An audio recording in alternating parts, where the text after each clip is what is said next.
El domingo pasado hablamos acerca del origen del Día del Padre, ¿se acuerdan? Y vimos que habían cosas bastante novedosas. Vimos que había Día del Padre gracias a ¿qué? A la influencia, a la voluntad de mujeres que terminaron sacando un Día del Padre. Los hombres debemos estar muy agradecidos porque gracias a las mujeres hubo un Día del Padre. Fueron ellas las que por años, casi 100 años, lucharon para establecer eso. Hasta que finalmente, recién en 1910, apareció por primera vez una celebración oficial del Día del Padre. Bueno, ¿y cómo se originó el Día de la Madre? Les pregunto, ¿habrán sido el trabajo y la dedicación de los padres para que hubiera un Día de la Madre? ¿Qué creen ustedes? ¿Cuántos creen que fue gracias al incentivo de los padres que hubo un Día de la Madre? Levanten la mano. Conocen la historia, ¿no? Conocen la historia. Bueno, vamos a descubrir con tristeza que no. Que el Día de la Madre fue gracias a las propias madres, imagínense. Pero veamos cómo es eso. Las primeras celebraciones de lo que se llama la festividad de la madre, así comenzó, fue en la antigua Grecia. Allí se rendían honores a Rea, que era la madre de todos los dioses. Por ejemplo, madre de Poseidón, madre de Zeus y madre de Hades. O sea que si ustedes van viendo, la mujer era lo más importante en el paganismo griego. El dios Zeus tenía una mamá, y esa mamá era Rea. Los romanos la llamaron Hilaria. 3 días de fiesta en el templo a Cibeles con ofrendas. Y se hacía el 15 de marzo. En 1865 al 68, Anne Marie Reeves comenzó reuniones de madres. O sea, una mujer empezó a reunir a las madres. Y se reunían para comentar temas de actualidad, no para hablar de los hijos. ¿Cómo les parece? Toda esta información la encuentra en Wikipedia. Ahí está. Es la mejor información sobre el origen del Día de la Madre. No se reunían para hablar de los hijos o del hogar. No, vamos a hablar de temas de actualidad. En el fondo, entonces, ¿cómo comenzó esto? Como un deseo de que la mujer fuera parte importante en el desarrollo de la sociedad y que tuviera un lugar para expresar opiniones. No les interesaba hablar del hogar y de los hijos cuando comenzó esto, el Día de la Madre. Le llamaron Día de la Amistad, reunión de Día de Madres. La Iglesia Católica reaccionó inmediatamente a eso. Dijo, el Día de la Madre es para honrar a la Virgen María y debe hacerse el 8 de diciembre, porque según el Santoral Católico es el Día de la Inmaculada Concepción. Esta es la fecha que los católicos adoptaron para la celebración real del Día de la Madre, el 8 de diciembre, que es el Día de la Inmaculada Concepción. En Inglaterra, hacia el siglo XVII, comenzó el día domingo de las madres. Luego de la misa, los niños iban a sus hogares con regalos para sus progenitores. Y el día libre era declarado oficial para todos, para que los maridos también pudieran estar en la casa ese día, un domingo al año. Primero la misa, luego todo el mundo a la casa y los regalos para la madre. Eso fue en el siglo XVII. En 1870, una activista feminista, ¿cómo le parece? Una activista feminista, una activista por los derechos de la mujer llamada Julia Ward Howe, escribió la proclama del Día de la Madre. la proclama del Día de la Madre. Y en esa proclama, las madres llamaban a la paz y al desarme. No estaban hablando del hogar ni de los hijos, ¿no? Estaban haciendo política, ¿no? Por 2 años se trató de hacer un congreso de esta naturaleza, un congreso de las madres, para hablar de los asuntos de actualidad. En 1873, mujeres en 18 ciudades estadounidenses realizaron una reunión de Día de las Madres. Fue en Boston. Y lo siguieron celebrando por 10 años. Y fíjense, los maridos no reaccionaron positivamente. No lo apoyaron. Y luego de 10 años se fue apagando la idea del Día de la Madre. ¿Por qué no lo apoyaron los hombres? Porque la reunión no era para hablar ni del hogar ni de los hijos. Era para hablar de los asuntos de actualidad. ¿Y qué sintieron los hombres? Que estaban entrando en su terreno. O sea que el Día de la Madre fue bien peleado. No tanto como el Día del Padre, que salió rapidito, como por un tubo. El 12 de mayo de 1917, 2 años después de la muerte de su madre, esta misma activista, después del fallecimiento de su madre, organizó un Día de las Madres. A partir de entonces se extendió una campaña por todo Estados Unidos. Ya estamos en el 1907. Fíjense este detalle. Uno, no fue nunca organizado por los varones. O sea que si las madres no se celebran a ellas mismas, desde un principio nadie lo hubiera celebrado. Fue una respuesta al reconocimiento de los derechos femeninos. En 1914, Woodrow Wilson estableció el segundo domingo de mayo como el Día de la Madre. Lentamente se fue transformando en la celebración como la conocemos hoy. Lentamente, fue muy lento. En Brasil, por ejemplo, comenzó el 12 de mayo de 1918. ¿Y cómo comenzó el Día de la Madre? A petición de la Federación Brasileña de Mujeres Feministas para el Progreso. O sea que el contenido del Día de la Madre, ¿qué era? Evidenciar, mostrar la necesidad de los derechos de las mujeres en los asuntos generales del país. Hoy día en Brasil también se celebra igual que en todas partes. Fue solo a partir de 1947 en Brasil. ¿Dónde hubo una idea más o menos correcta del Día de la Madre? Fue en Italia. Un párroco, Otilio Miglioni, ideó una celebración el 12 de mayo de 1957.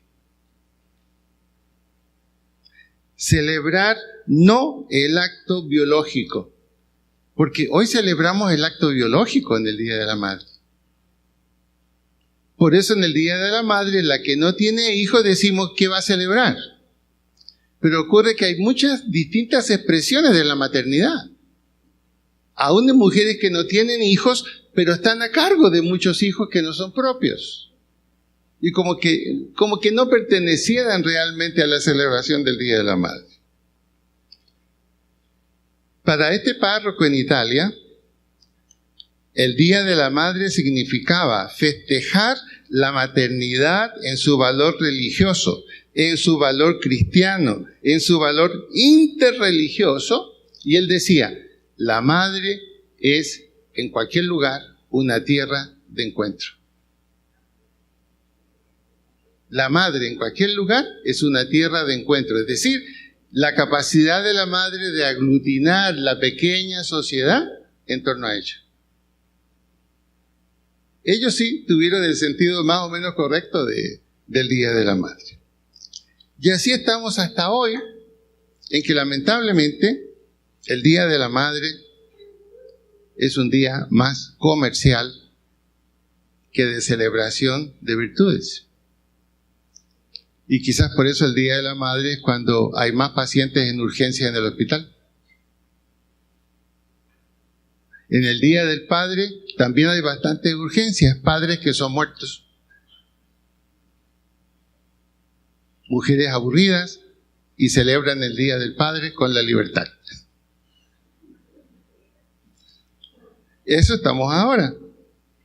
Ahora, lo importante es ver, bueno, ¿y qué dice la Biblia sobre la madre? Aquí vemos que esto comenzó primero como un movimiento feminista.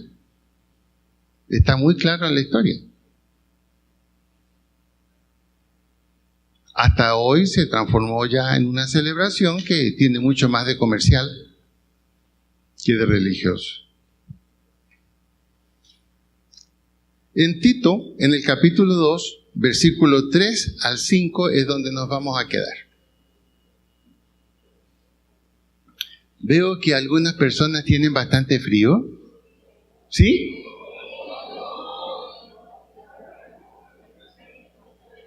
¿Quiénes están con gripe? ¿Por qué no se sientan adelante? Que aquí hay menos frío. Yo aquí no siento frío. Está mucho mejor.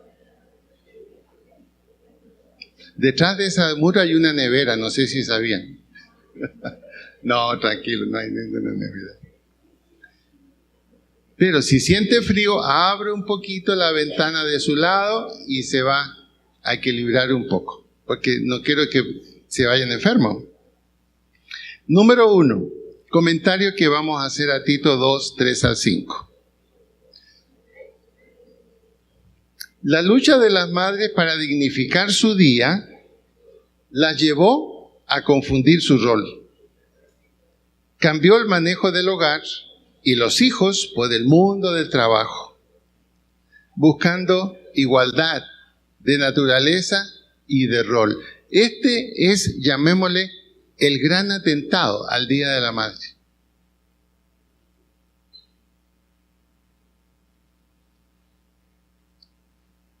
Las instrucciones para las madres en la Biblia no han cambiado. Son las mismas en el Antiguo Testamento y en el Nuevo Testamento, así como vimos las instrucciones para el padre.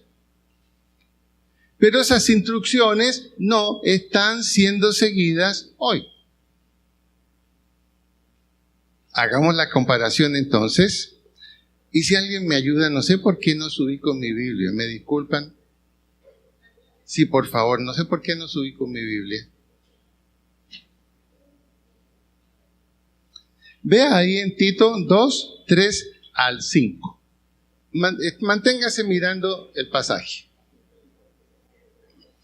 En el versículo 3, miremos el versículo 3. Allí se menciona una figura importantísima en cuanto a la formación de las madres. ¿Cómo se forma una madre? Hagámonos esta pregunta. ¿Cómo se forma una madre? Una madre es el resultado de un modelo. Una madre es el resultado de una madre que ha vivido, ha tenido la experiencia de los hijos, del manejo del hogar.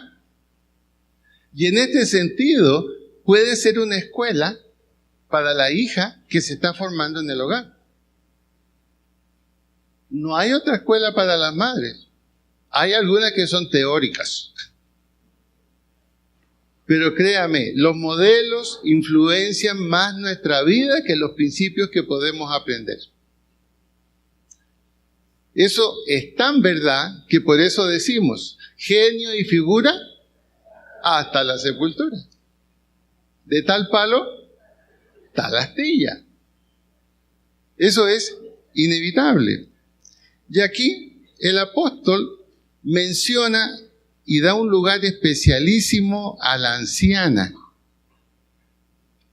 Ahí la palabra anciana se refiere en términos de años a una persona que está en los 60 o más años. Por lo tanto, es una abuela.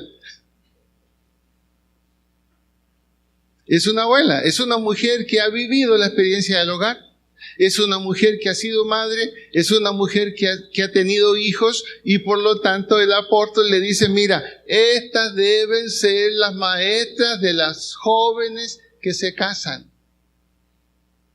Seguramente, acuérdense que a Tito también le tocó, ya la iglesia tenía muchos gentiles que venían de cultura romana, de cultura griega, y no tenían los principios bíblicos sobre paternidad ni maternidad. Y viendo ese problema, el apóstol seguramente le dijo, mira, forma una pequeña escuela de madres porque hay algunas mujeres casadas allí que necesitan aprender cómo deben ser. Y las maestras deben ser las abuelas, las madres que ya tienen suficientes años y experiencia. Y ahí en el versículo 3 menciona reverentes en su porte. Miren lo que dice en el versículo 3. Reverentes en su porte. ¿Qué significa reverentes en su porte? Creíbles.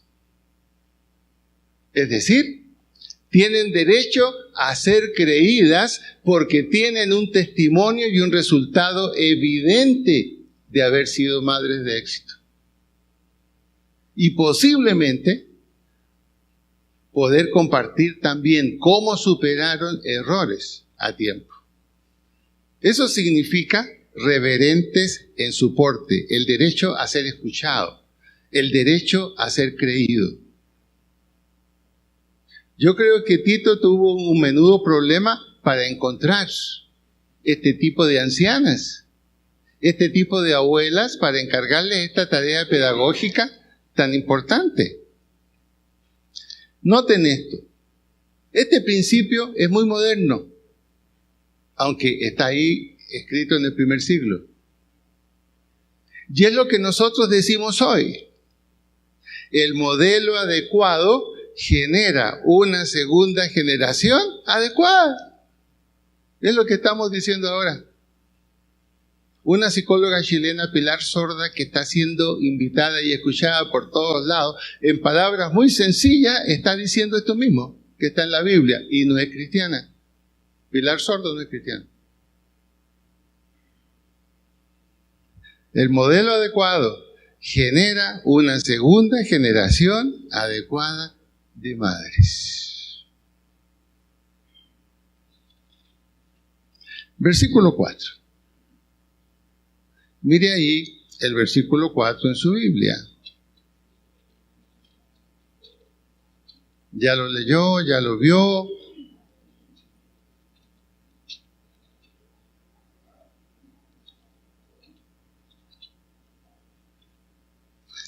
Veamos.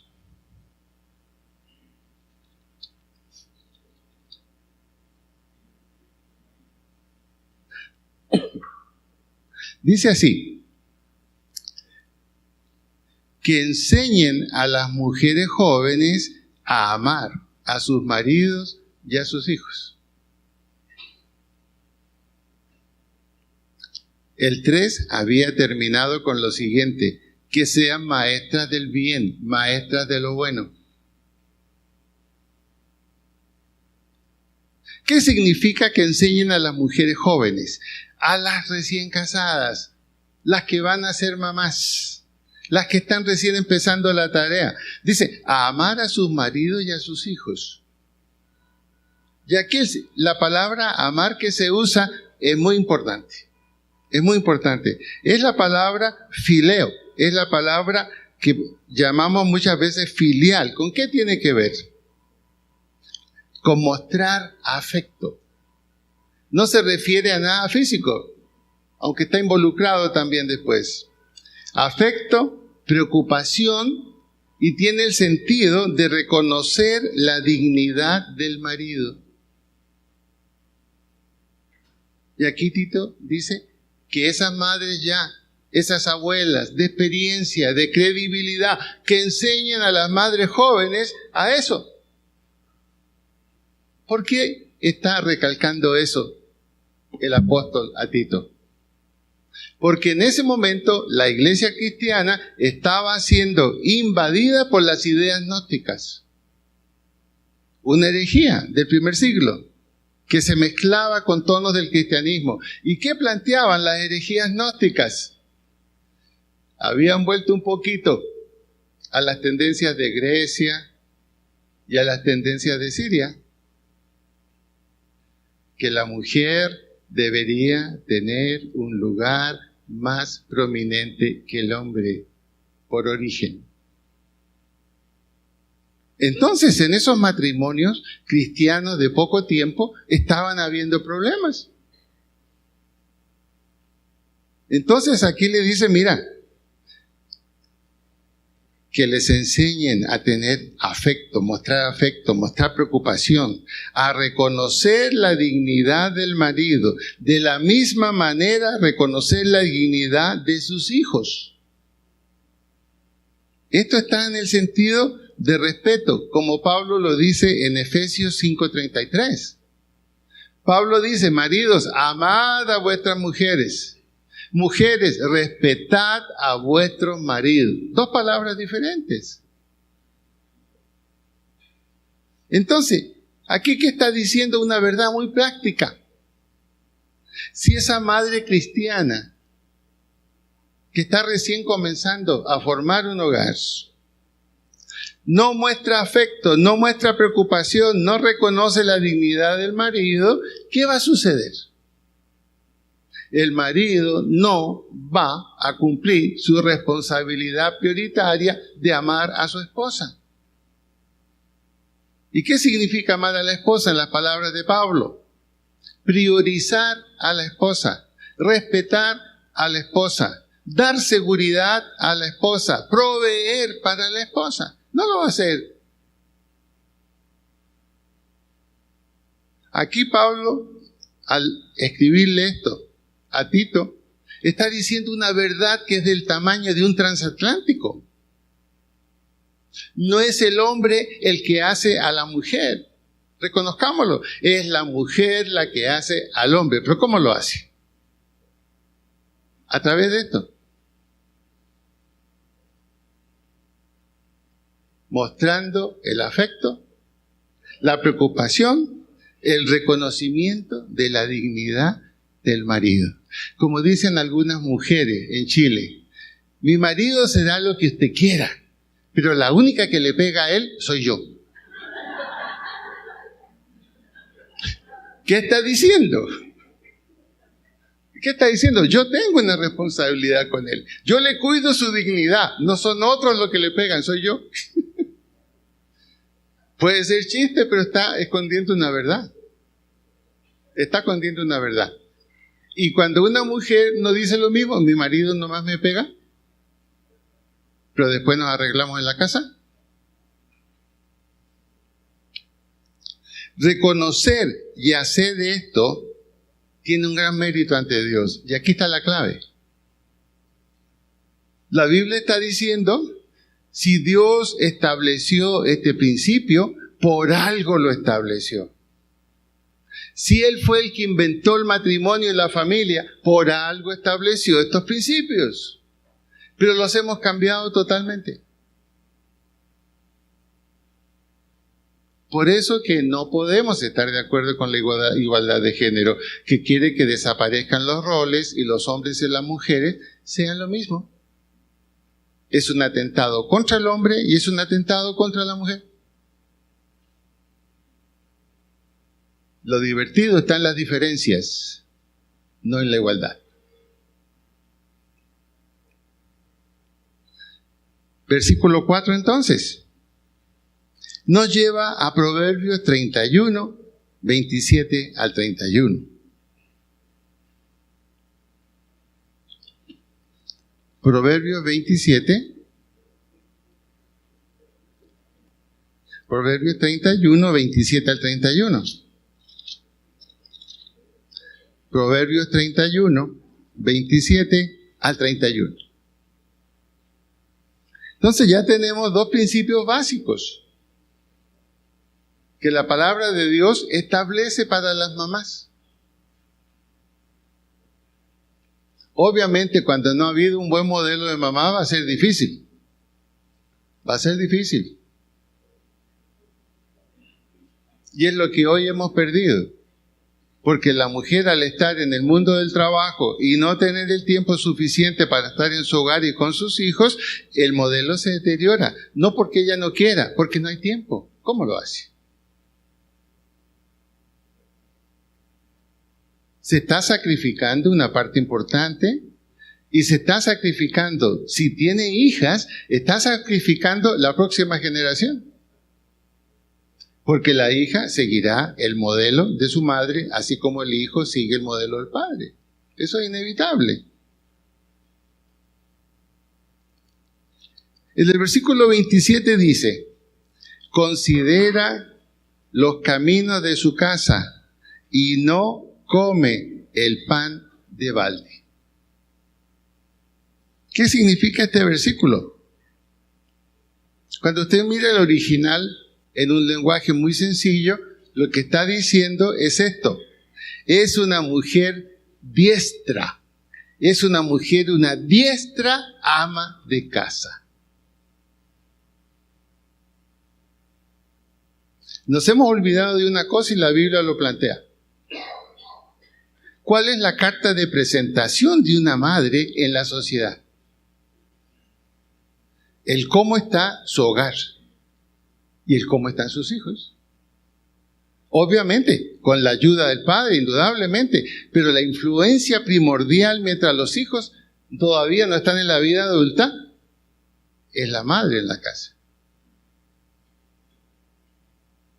Y es lo que hoy no tenemos.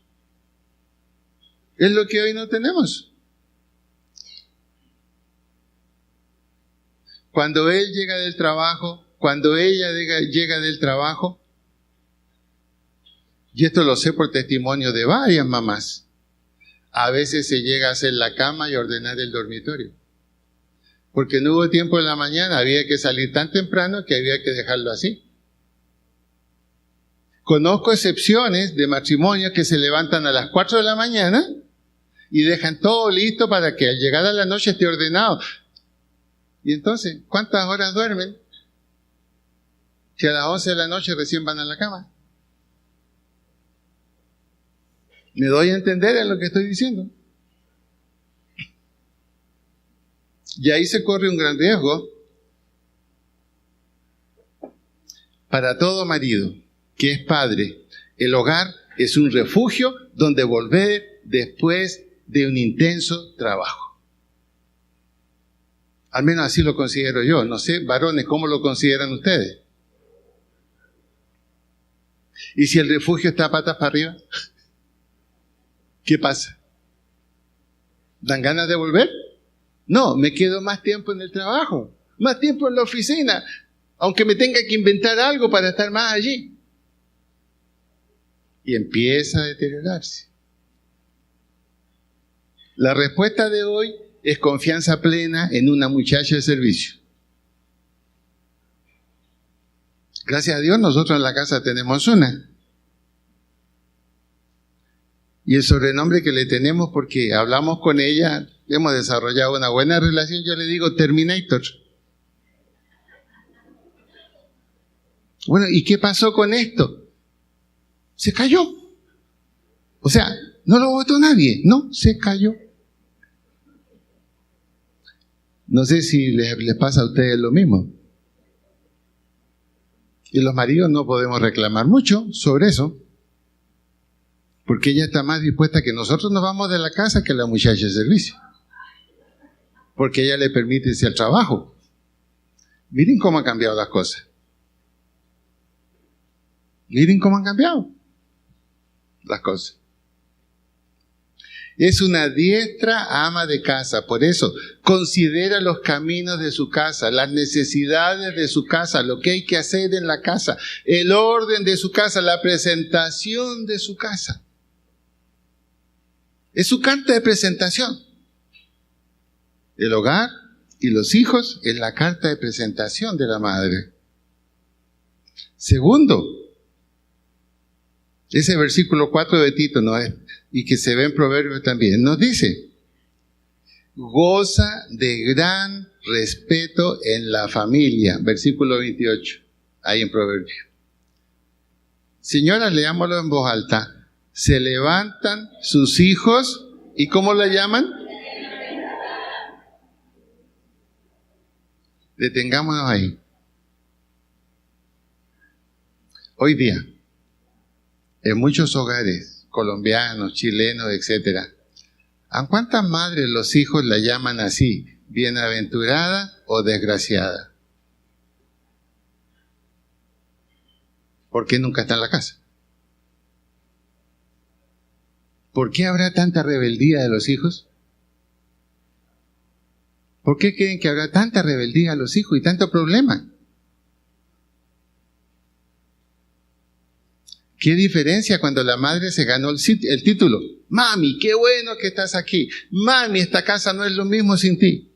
¿Has escuchado eso a veces de los hijos? Esta casa no es lo mismo si tú no estás. Pero si está tu papá, no es lo mismo. Quiero mucho a mi papá, pero no es lo mismo. Y es cierto, no es lo mismo. No es lo mismo. Se levantan sus hijos y la llaman bienaventurada. ¿Y su marido qué hace? Ay, no me diga, cuando una mujer tiene la casa bonita y cocina bien y todo está en orden, uno dice, y a veces no lo dice en la casa, pero lo dice afuera, ¿supieras la mujer que yo tengo? Preséntamela, dicen algunos. Estamos hablando la verdad.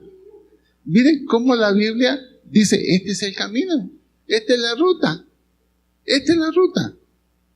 Goza de gran respeto en su familia.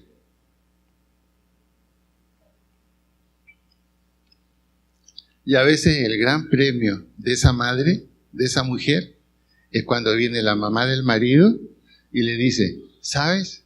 Me alegro tanto que tú eres la esposa de mi hijo. ¿Cómo se siente una mujer cuando su suegra le dice eso? Allá una orgullosa levantó la mano, a mí me han dicho. Pero ese es el premio. Ese es el premio, realmente. Tercero, dice el versículo 29, muchas mujeres hicieron el bien. Tenemos que decir que la mayoría de las mamás hacen lo bueno. Pero hay alguien que marca la diferencia. Y es la madre cristiana la que tiene que marcar la diferencia. ¿En qué sentido? Dice, mas tú sobrepasas a todas. O sea, hay una reina de las madres. Pero siempre se escoge o la más bonita o la más anciana, nunca la más eficiente. Estamos equivocados. ¿Y ese teléfono? A ver, ¿de quién es? ¿Nora? ¿Cuál de las dos, Nora? ¿No? ¿Y dónde está?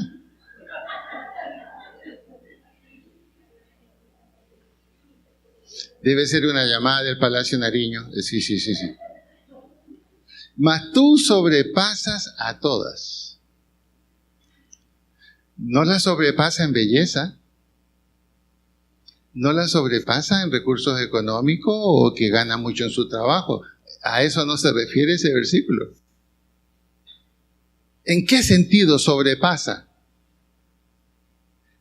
En que cumple lo que el Señor en su palabra ha establecido para su rol, para su función como madre. Aunque de pronto la sociedad la menosprecie, aunque de pronto la sociedad la ignore y le diga, preferiste ser una bruta y no una mujer de éxito. Pero ¿qué pasa? La maternidad es una carrera de largo plazo y el resultado se ve al final. Y vamos a ver cuál es el resultado. El versículo que sigue, el 30. Engañosa es la gracia y vana la hermosura. ¿Qué significa la palabra vana? Es algo que desaparece, algo que se vuelve nada. ¿Qué significa la gracia? Engañoso es una mujer que es el centro de la atención. Una mujer que es lo que todo hombre quisiera tener, pero por un rato. No para toda la vida. Engañoso la gracia. Y vana la hermosura, porque va desapareciendo con el tiempo. La mujer que teme a Jehová, esta será alabada. ¿Qué significa eso? La virtud, el sentido común, el sentido de prioridad de las cosas importantes, atraen un respeto y un afecto permanente. Eso es lo que atrae un respeto y un afecto permanente. Las virtudes, es decir, la tendencia a hacer lo bueno, lo correcto, lo eficiente. Ahí está hablando de virtud también en el sentido de cuidar la dignidad personal. Cuidar la dignidad personal. Esto es lo que atrae un respeto y afecto permanente.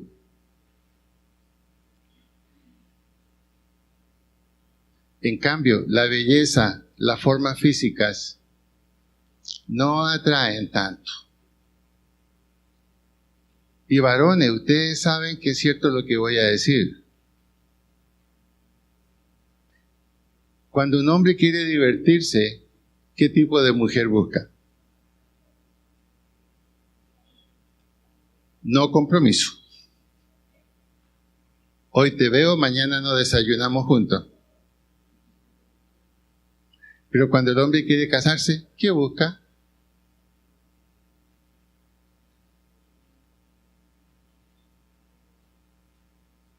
Díganlo, a ver, alguien que se atreve a decirlo. ¿Ah? Una dama, ¿cierto? Claro, en todo sentido de la palabra. Una mujer que nos va a acompañar, que le guste el hogar, si queremos tener hijos, que le gustan los hijos. Eso vamos a buscar. Eso no ha cambiado. ¿Por qué razón hoy, cuando usted conversa con los muchachos jóvenes, por qué no quieren casarse? ¿Por qué solo quieren la unión libre? Lo veo a cada rato en la consejería. Varios de ellos me dicen, mujeres como las de antes ya no hay. No hay mujeres que estén dispuestas a entender que a veces la felicidad no es tenerlo todo. Entonces mejor no casarse. Mejor las expectativas de corto plazo. Razón tiene Salomón. Engañosa es la gracia y vana la hermosura. Estamos hablando de alguien que se casó con más de 300 princesas orientales. ¿Usted sabe la belleza de una princesa oriental? Y para que Salomón haya llegado al convencimiento de decir, eso no sirve, eso no me sirvió, eso me acabó el reino. Está hablando por experiencia propia. Está hablando por experiencia propia. Sus hijos estuvieron totalmente a la deriva, a tal punto que un hermano violó a la hermana. Y cuando él muere y el hijo queda a cargo del reino, eleva los impuestos, crea problemas y el reino se divide. Hasta hoy están divididas esas tribus en Israel. Modelo genera modelo. Modelo genera modelo. Y el versículo 31 de Proverbios.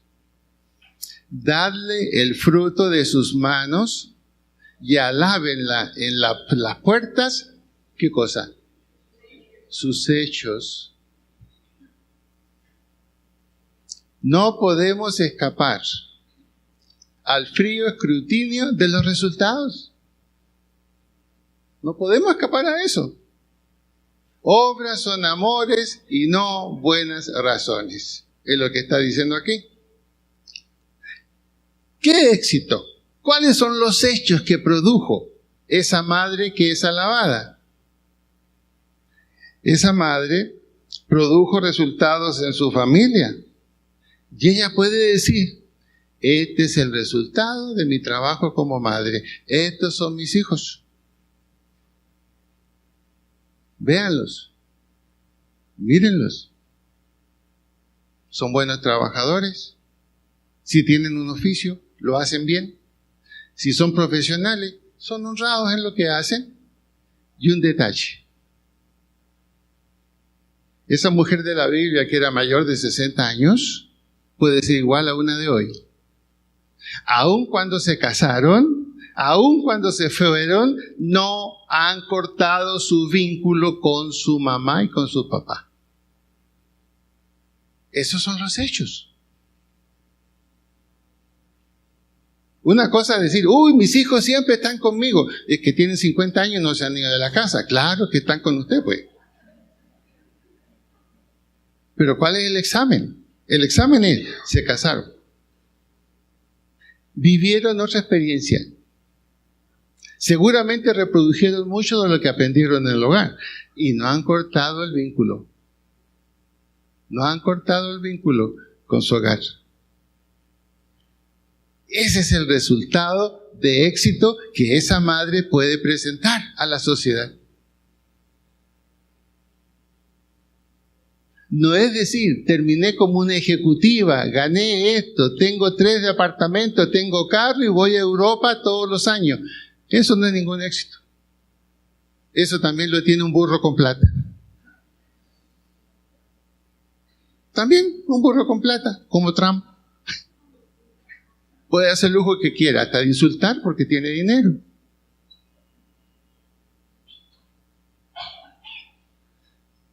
Dadle el fruto de sus manos. ¿Cuál es el fruto de sus manos? Sus hijos, su hogar. Y alábenla y en las puertas, ya no solamente su familia, alábenla otros. Miren, esta es una mujer de éxito. Muchas veces en el Día de la Madre se ha fijado que en la televisión se presentan unos casos ejemplares de maternidad. Fue abandonada, con 3 hijos, trabajó y sacó a sus 3 hijos adelante y nos muestran, entonces, esa mujer, su éxito, ¿dónde está? En el resultado.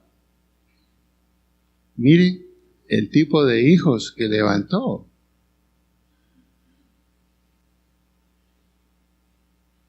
Tiene esto que hacernos pensar, especialmente a las mamás. Y esto no quita la responsabilidad del padre que hablábamos el domingo pasado. Cuando ambos lo culpen, ¿se imaginan el éxito doble? Cuando el padre es padre y cuando la madre es madre, el éxito es doble. Volvamos a Tito para terminar. Estamos en el capítulo 2, del 13 en adelante.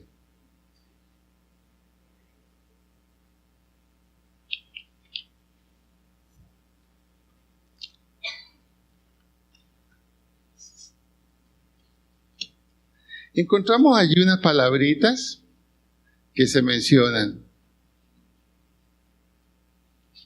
y que son interesantes de mencionarlas ya con su significado. Versículo 5. Tito 2:5. Vamos a leerlo. A ser prudentes, castas, cuidadosas de su casa, buenas, sujetas a sus maridos, para que la palabra de Dios no sea blasfemada. ¿Qué significa esto? Prudentes.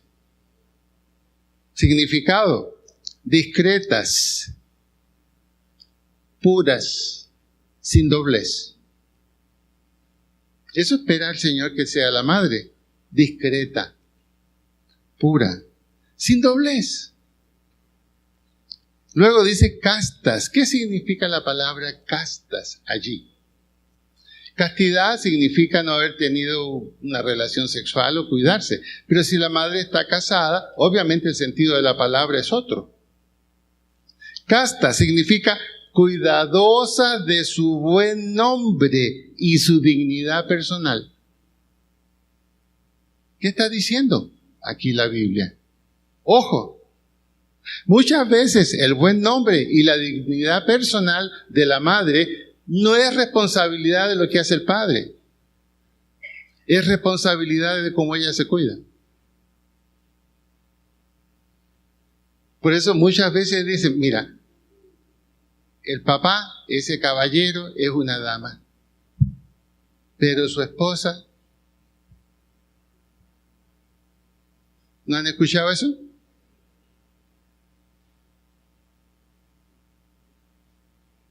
A eso se está refiriendo aquí. Cuidadosa de su buen nombre. Cuidadosa de su dignidad personal.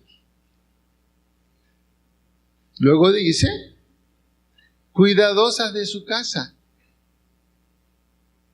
La excelencia del hogar es el refugio al cual el marido siempre anhela volver. Sujetas, aquí viene la pelea. Hasta aquí vamos bien, ¿cierto? Hasta aquí vamos bien. Pero veamos, atrevámonos a hablar del tema. ¿A qué se refiere aquí esta palabrita, sujetas? El feminismo radical, acuérdense, ya existía en los babilonios y en los asirios. Sus mitologías exaltaban la mujer, también en los gnósticos griegos. El feminismo moderno no es nuevo, en absoluto. Y aún más, la ideología de género no tiene nada de nuevo. Es regresivo en la historia. Hay periodos donde desapareció y luego volvió a aparecer. Y con más intensidad en nuestros días. La Biblia reconoce a la mujer su igualdad de naturaleza con el hombre. No la pone en un lugar más bajo. Lo que la Biblia hace es, los roles son diferentes. Es necesaria la sujeción. Pero cuando está ausente el marido, ella asume la autoridad. Está en capacidad de dar la autoridad. Por eso que una mujer sola puede ser papá y mamá con dificultad, pero puede serlo. Pero si está el marido, aprenda a descansar en él. Aprenda a descansar en él. Confíe en él. Proverbio 1:8 dice, no desprecies la instrucción de tu padre ni la dirección de tu madre. Sujeción significa apoyar la instrucción y los direccionamientos del padre hacia los hijos. Es un llamado a tener una sola voz hacia los hijos. Que escuchen una sola voz, no dos voces en oposición. Eso es lo que va a ayudar a que la madre y el padre cumplan su labor. Y por último, con esto terminamos, la palabra blasfemadas. ¿A qué se refiere eso? Es bastante duro ahí el término. Se refiere a esto. Que si un matrimonio cristiano no se mueve en los principios que la Biblia da, entonces estamos diciendo, mírennos, el matrimonio cristiano no funciona. Mírennos, el matrimonio cristiano no funciona. Mírennos, el matrimonio cristiano no funciona. Tienen que buscarse otro estilo. Eso significa blasfemar el nombre de Dios. Porque estamos diciendo, lo cristiano tampoco sirve.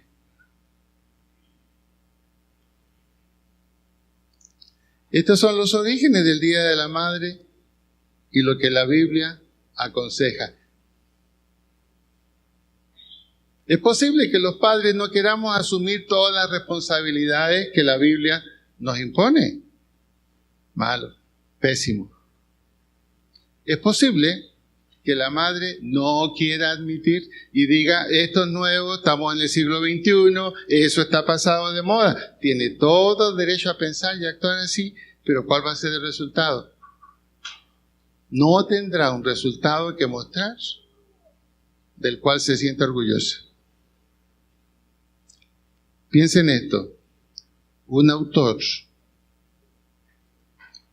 interesante dijo lo siguiente: el siglo XXI tiene como característica una generación de hijos huérfanos. Pero lo más terrible, hijos huérfanos con padres vivos. Esa es la realidad de hoy. Aquí está la respuesta. Entonces, estimada mamá, ¿usted quiere ser celebrada verdaderamente? Entonces, hay tiempo para comenzar a hacer esto. Y nosotros los padres, no olvidemos lo que nos toca a nosotros. No olvidemos. La ausencia de esto es lo que ha permitido tanta filosofía y teoría rara sobre el matrimonio, sobre el hombre y sobre la mujer. Hay que volver a las bases. Hay que volver a los principios básicos. Los invito a que nos pongamos de pie.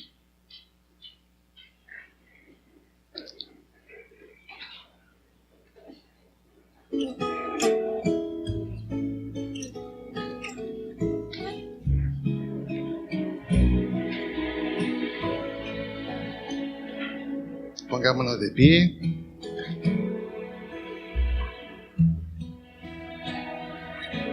Si tiene a su esposa al lado, dígale: mi amor, ¿escuchaste bien? Y usted le contesta: ¿y el domingo pasado tú escuchaste bien? Ah, entonces ambos escuchamos bien. Ambos escuchamos bien. Vamos a inclinar nuestra cabeza. Señor, te damos gracias porque tú has establecido estas funciones para la familia, para el matrimonio. Perdónanos, Señor, porque a lo mejor el mal ejemplo que hemos dado como familias cristianas ha permitido que surjan ideas erróneas, filosofías erróneas sobre cómo deben ser las cosas en la familia. Pero gracias porque tenemos la oportunidad más que nunca hoy, con este despertar de la iglesia, de volver a retomar lo fundamental. Volver a retomar las bases, Señor. A que los hombres seamos cumplidores de promesas. Cumplamos las promesas que hicimos cuando nos casamos. Y que también, Señor, la esposa, que es madre, asuma esa función tan importante, irreemplazable, de levantar los hijos junto con el marido. Padre, queremos ser familias que te honren. Fortalécenos, ayúdanos en un mundo complejo, difícil, donde somos invitados a hacer lo contrario, a dejar lo fundamental, a mantenernos, Señor, en los principios de tu palabra. Y ahora, gracias también, Señor, porque nos da la oportunidad de darte a ti de lo que tú nos das. Sé tú multiplicándolo tanto en las labores de la iglesia como en nuestros hogares. Gracias porque tú eres nuestro proveedor y tú eres nuestro pastor. Y si tú eres nuestro pastor, nada nos faltará. Amén y amén.